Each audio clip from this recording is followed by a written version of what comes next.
boy just greeted the police and was shot dead without mercy. When they opened his bag, they found nothing but his driver's license and an acceptance letter. No weapons at all. Only then did the two white officers realize their mistake, but it was already too late. It's alright, we'll fix it. To avoid liability, they took a prepared, unregistered gun from the trunk of their car, cuffed the dying boy's hands, wrapped the gun in a towel, and placed it in front of him to fake the scene. Their proficiency indicated that this was by no means their first time doing this. By evening, more police arrived, but the two officers acted as if nothing had happened, and the responding officer was none other than the boy's mother.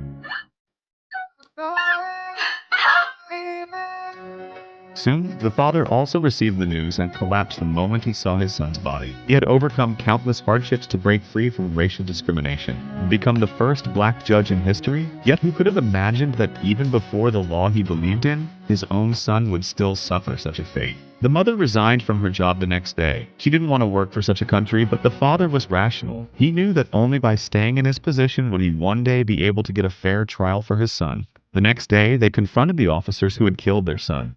You can't even bring yourself to apologize. I don't apologize for doing my job. You don't realize that kid you killed, he has a father with resources, a father who's gonna use every single resource he has to make sure you never forget the day you pulled that trigger. That box, it's only the beginning.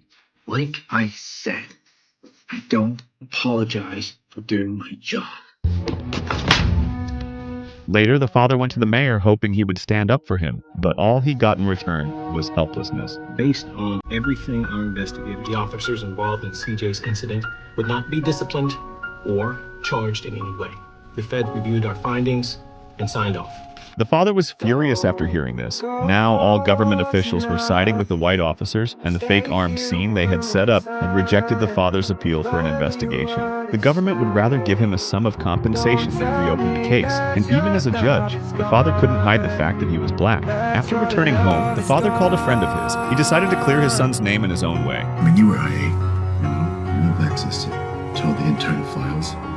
Look, you had my back in the day.